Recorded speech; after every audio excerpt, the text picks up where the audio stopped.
A existência de Deus. Deus existe? É a grande pergunta que cada pessoa se faz. Porque, se Deus existe, tudo muda. A vida, o amor, a amizade, a dor. Este texto doutrinal trata desta pergunta fundamental. A dimensão religiosa do ser humano caracteriza o ser humano desde suas origens, purificadas da superstição, devidas, em última análise, à ignorância e ao pecado. As expressões da religiosidade humana manifestam a convicção de que existe um Deus Criador, do qual dependem o mundo e nossa existência pessoal. Se é verdade que o politeísmo tem acompanhado muitas fases da história humana, também é verdade que a dimensão mais profunda da religiosidade humana e da sabedoria filosófica tem procurado a justificação radical do mundo e da vida humana em um único Deus, fundamento da realidade e cumprimento de nossa aspiração à felicidade. Apesar de sua diversidade, as expressões artísticas, filosóficas, literárias etc., presentes nas culturas dos povos, possuem em comum a reflexão sobre o Deus e sobre os temas centrais da existência humana como a vida e a morte, o bem e o mal, o destino último e o sentido de todas as coisas.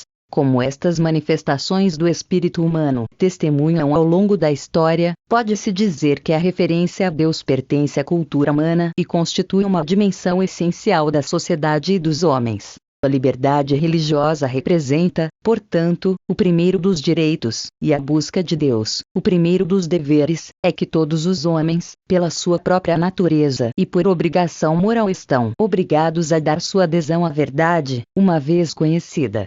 A negação de Deus e a tentativa de excluí-lo da cultura e da vida social e civil são fenômenos relativamente recentes, limitados a algumas regiões do mundo ocidental. O fato de que as grandes interrogações religiosas e existenciais tenham permanecido invariáveis no tempo desmente a ideia de que a religião esteja circunscrita a uma fase infantil da história humana, destinada a desaparecer com o progresso do conhecimento. O cristianismo assume tudo o que há de bom na investigação e na adoração de Deus, manifestadas historicamente pela religiosidade humana, descobrindo, entretanto, seu verdadeiro significado, o de um caminho rumo ao único e verdadeiro Deus que se revelou na história da salvação entregue ao povo de Israel e que veio ao nosso encontro, fazendo-se homem em Jesus Cristo, Verbo encarnado.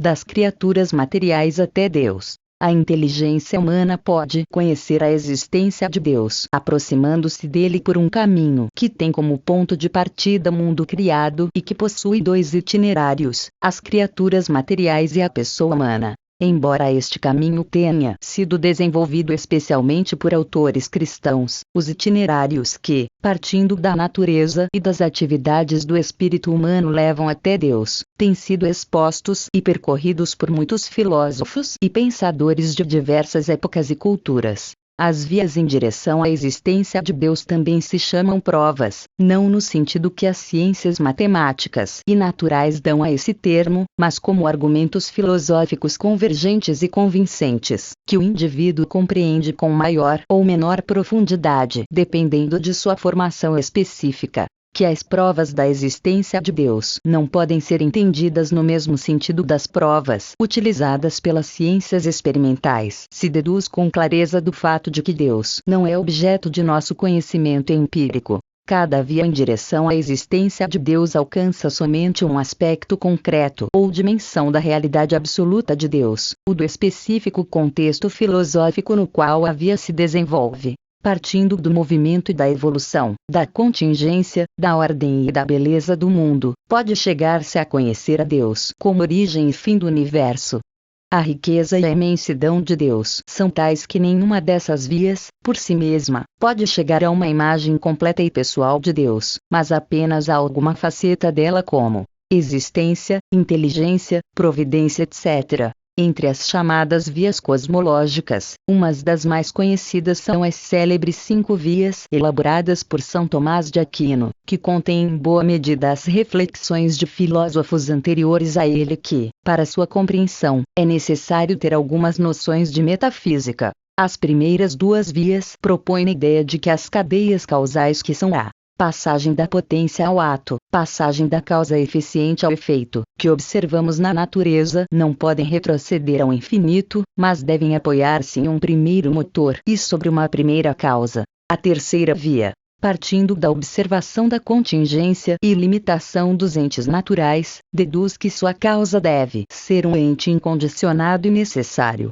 A quarta, considerando os graus de perfeição participada que se encontram nas coisas, deduz a existência de uma fonte para todas estas perfeições. A quinta via, observando a ordem e o finalismo presentes no mundo, consequência da especificidade e estabilidade de suas leis, deduz a existência de uma inteligência ordenadora que seja também causa final de tudo. Estes e outros itinerários análogos foram propostos por diversos autores com diversas linguagens e formas distintas, até os nossos dias. Portanto, mantém sua atualidade, ainda que para compreendê-los seja necessário um conhecimento das coisas baseado no realismo que é, em contraposição a formas de pensamento ideológico, e que não reduzam o conhecimento da realidade somente ao plano empírico experimental que, evitando o reducionismo ontológico, de modo que o pensamento humano possa, em suma, subir dos efeitos visíveis às causas invisíveis que é, a afirmação do pensamento metafísico. O conhecimento de Deus é também acessível ao sentido comum, isto é, ao pensamento filosófico espontâneo, comum a todo ser humano, como resultado da experiência existencial de cada um. A admiração ante a beleza e a ordem da natureza, a gratidão pelo dom gratuito da vida, o fundamento e a razão do bem e do amor. Este tipo de conhecimento também é importante para captar a que sujeito se referem as provas filosóficas da existência de Deus. São Tomás, por exemplo, termina suas 5 vias unindo-as com a afirmação: e isto é o que todos chamam Deus. O testemunho da Sagrada Escritura e os ensinamentos do magistério da Igreja confirmam que o intelecto humano pode chegar ao conhecimento da existência de Deus Criador, partindo das criaturas. Ao mesmo tempo, quer seja a Escritura, quer seja o magistério, advertem que o pecado e as más disposições morais podem tornar mais difícil este reconhecimento. O espírito humano é manifestação de Deus. O ser humano reconhece sua singularidade e preeminência sobre o resto da natureza. Ainda que participe de muitos aspectos de sua vida biológica com outras espécies animais, ele se reconhece único em sua fenomenologia, que quer dizer que reflete sobre si mesmo, é capaz de progredir cultural e tecnicamente, percebe a moralidade de suas próprias ações, transcende com seu conhecimento e sua vontade, mas, sobretudo, com sua liberdade, o restante do cosmos material. Em conclusão, o ser humano é sujeito de uma vida espiritual que transcende a matéria da qual, entretanto, depende. Desde as origens, a cultura e a religiosidade dos povos têm explicado esta transcendência do ser humano afirmando sua dependência de Deus, de quem a vida humana contém um reflexo. Em sintonia com este sentir comum da razão, a revelação judaico-cristã ensina que o ser do homem foi criado à imagem e semelhança de Deus. A pessoa humana está, ela própria, a caminho, rumo a Deus. Existem itinerários que conduzem a Deus partindo da própria experiência existencial, entendendo assim, com sua abertura à verdade e à beleza, com seu sentido do bem moral, com sua liberdade e a voz de sua consciência, com sua aspiração ao infinito e à felicidade, o homem se interroga sobre a existência de Deus. Nestas aberturas, percebe sinais de sua alma espiritual. A presença de uma consciência moral que aprova o bem que fazemos e censura o mal que realizamos ou queríamos realizar, leva a reconhecer um sumo bem ao qual estamos chamados a nos conformar, do qual nossa consciência é como que um mensageiro. Partindo da experiência da consciência humana e sem conhecer a revelação bíblica, vários pensadores desenvolveram, desde a antiguidade, uma reflexão sobre a dimensão ética do agir humano, reflexão da qual é capaz todo homem enquanto criado à imagem de Deus. Junto à própria consciência, o ser humano reconhece sua liberdade pessoal, como condição do próprio atuar moral. Nesse reconhecer-se livre, a pessoa humana vê em si a correspondente responsabilidade das próprias ações e a existência de alguém ante o qual é responsável. Este alguém deve ser maior que a natureza material, e não inferior, mas superior, aos nossos semelhantes, também chamados a ser responsáveis como nós próprios. A existência da liberdade e da responsabilidade humanas conduz à existência de um Deus fiador do bem e do mal, criador, legislador e remunerador. No contexto cultural atual, nega-se frequentemente a verdade da liberdade humana, reduzindo a pessoa a um animal um pouco mais desenvolvido, mas cujo agir estaria regulado fundamentalmente por impulsos necessários. Ou identificam a sede da vida espiritual que são mente, consciência e a alma, com a corporeidade dos órgãos cerebrais e dos processos neurofisiológicos, negando assim a existência da moralidade do homem. A esta visão pode-se responder com argumentos que demonstram, no âmbito da razão e da fenomenologia humana, a autotranscendência da pessoa, o livre-arbítrio que atua também nas escolhas condicionadas pela natureza, e a impossibilidade de reduzir a mente ao cérebro. Também na presença do mal e da injustiça no mundo, muitos veem hoje em dia uma prova da não existência de Deus, pois se existisse, não o permitiria. Na verdade, esta inquietude e esta interrogação são também vias para Deus. A pessoa, com efeito, percebe o mal e a injustiça como privações, como situações dolorosas que não eram para existir, que reclamam um bem e uma justiça a que aspira.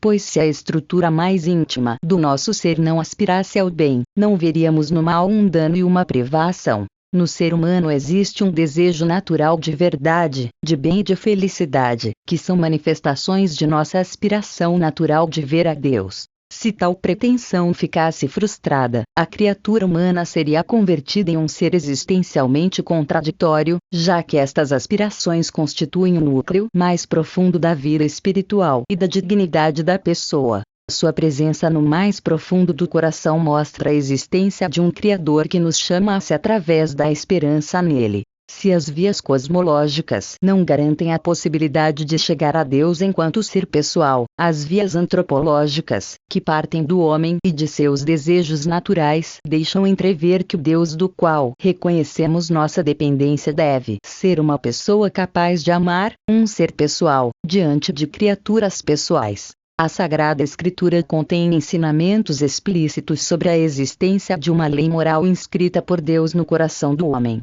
A filosofia de inspiração cristã denominou a lei moral natural, acessível aos homens de todas as épocas e culturas, ainda que seu reconhecimento, como no caso da existência de Deus, pode ficar na obscuridade pelo pecado. O magistério da Igreja tem enfatizado repetidamente a existência da consciência humana e da liberdade como vias para Deus. A negação de Deus. As causas do ateísmo. As diversas argumentações filosóficas empregadas para provar a existência de Deus não causam necessariamente a fé em Deus, mas apenas asseguram que a fé é razoável. E isto por vários motivos como: primeiro, levam o homem a reconhecer alguns atributos filosóficos de imagem de Deus como bondade, inteligência, etc., entre os quais sua própria existência, mas não indicam nada sobre quem seja o ser pessoal para o qual se dirige o ato de fé. Segundo, a fé é a resposta ao livre do homem a Deus que se revela, não uma dedução filosófica necessária. Terceiro, o próprio Deus é causa da fé. Ele é quem se revela gratuitamente e move com sua graça o coração do homem para que dê sua adesão a ele.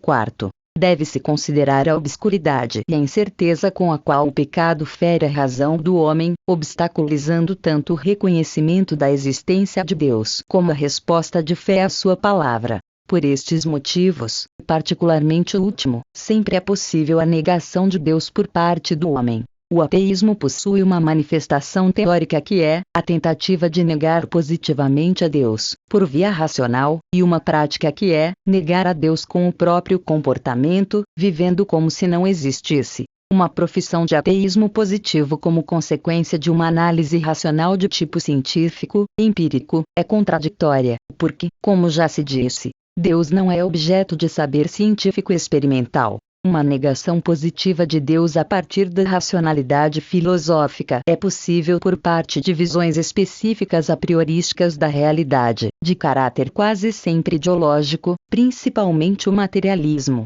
A incongruência destas visões pode pôr-se de manifesto com a ajuda da metafísica e da gnoseologia realista. Uma causa difundida de ateísmo positivo consiste em considerar que a afirmação de Deus supõe uma penalização para o homem. Se Deus existisse, então não seríamos livres, nem gozaríamos de plena autonomia na existência terrena. Este enfoque ignora que a dependência da criatura em relação a Deus fundamenta a liberdade e a autonomia da criatura. O contrário, sim, é que é verdadeiro. Como ensina a história dos povos e nossa recente época cultural, quando se nega a Deus, termina-se negando também o homem e sua dignidade transcendente. Outros chegam à negação de Deus, considerando que a religião, particularmente o cristianismo, representa um obstáculo ao progresso humano, pois é fruto da ignorância e da superstição. A esta objeção pode-se responder a partir de bases históricas. É possível mostrar a influência positiva da revelação cristã sobre a concepção da pessoa humana e seus direitos, ou até sobre a origem e o progresso das ciências.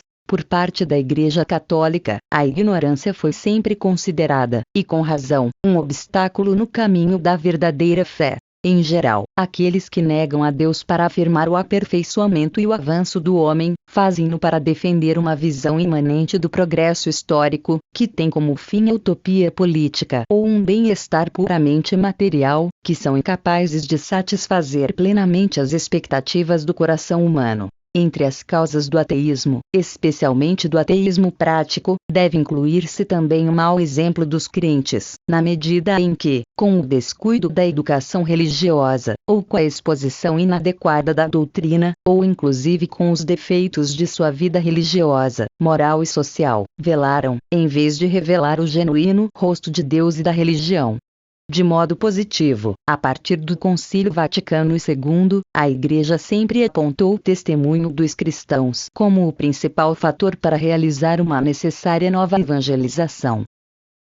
O agnosticismo e a indiferença religiosa. O agnosticismo, difundido especialmente nos ambientes intelectuais, sustenta que a razão humana não pode concluir nada sobre o Deus e sua existência. Com frequência seus defensores se propõem um empenho de vida pessoal e social, mas sem qualquer referência a um fim último, procurando assim viver um humanismo sem Deus. A posição agnóstica termina com frequência identificando-se com o ateísmo prático. Quanto ao mais, quem pretendesse orientar os fins parciais do próprio viver cotidiano sem nenhum tipo de compromisso com a tendência natural ao fim último dos próprios atos, na realidade deveria dizer que no fundo já escolheu um fim, de caráter imanente para a própria vida. A posição agnóstica merece, de qualquer modo, respeito, se bem que seus defensores devem ser estimulados a demonstrar a retidão de sua não negação de Deus, mantendo uma abertura à possibilidade de reconhecer sua existência e revelação na história. A indiferença religiosa, também chamada irreligiosidade, representa hoje a principal manifestação de incredulidade, e como tal, vem recebendo crescente atenção por parte do magistério da Igreja. O tema de Deus não se leva a sério, ou não se leva em consideração, em absoluto, porque é sufocado na prática por uma vida orientada para os bens materiais. A indiferença religiosa coexiste com certa simpatia pelo sagrado, e talvez pelo pseudo-religioso, apreciados de um modo moralmente descuidado, como se fossem bens de consumo. Para manter por um bom tempo uma posição de indiferença religiosa, o ser humano necessita de contínuas distrações e desse modo não precisa deter-se em problemas existenciais mais importantes, separando-se tanto da vida cotidiana como da própria consciência, o sentido da vida e da morte, o valor moral das próprias ações éticas.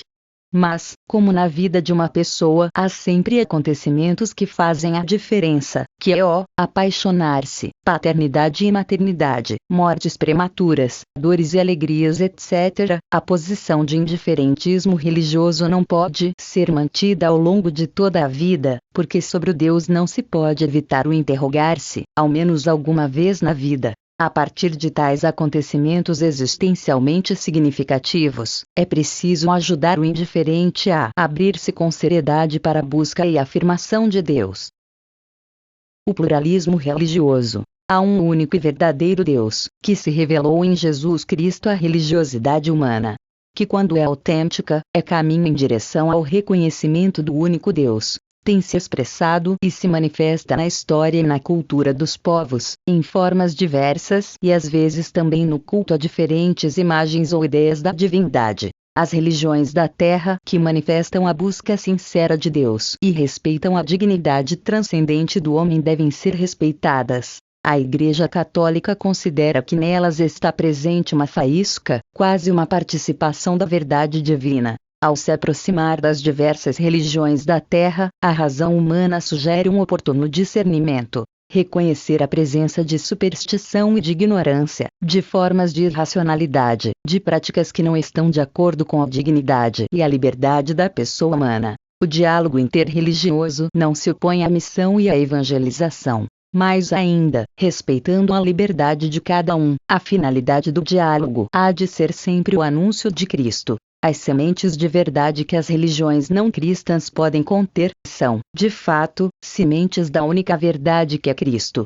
Portanto, essas religiões não cristãs têm o direito de receber a revelação e serem conduzidas à maturidade mediante o anúncio de Cristo, caminho, verdade e vida. Entretanto, Deus não nega a salvação àqueles que, ignorando sem culpa o anúncio do Evangelho, vivem segundo a lei moral natural, reconhecendo seu fundamento no único e verdadeiro Deus. No diálogo interreligioso, o cristianismo pode proceder mostrando que as religiões da Terra, enquanto expressões autênticas do vínculo com o verdadeiro e o único Deus, alcançam no cristianismo seu cumprimento. Somente em Cristo, Deus revela ao homem ao próprio homem, oferece a solução de seus enigmas e lhe descobre o sentido profundo de suas aspirações. Ele é o único mediador entre Deus e os homens. O cristão pode manter um diálogo interreligioso com otimismo e esperança, uma vez que sabe que todo ser humano foi criado à imagem do único e verdadeiro Deus e que cada um, se sabe refletir no silêncio de seu coração, pode escutar o testemunho da própria consciência, que também conduz ao único Deus, revelado em Jesus Cristo. Para isto nasci e para isto vim ao mundo, afirma Jesus diante de Pilatos, para dar testemunho da verdade. Todo aquele que é da verdade escuta a minha voz. Neste sentido, o cristão pode falar de Deus sem risco de intolerância, porque o Deus que ele exorta a reconhecer na natureza e na consciência de cada um, aquele Deus que criou o céu e a terra, é o mesmo da história da salvação, que foi revelada ao povo de Israel e se fez homem em Cristo. Este foi o itinerário seguido pelos primeiros cristãos. Repeliram a ideia de se adorar a Cristo como um a mais entre os deuses do panteão romano, porque estavam convencidos da existência de um único e verdadeiro Deus, e se empenharam ao mesmo tempo em mostrar que o Deus vislumbrado pelos filósofos como causa, razão e fundamento do mundo, era o mesmo Deus de Jesus Cristo.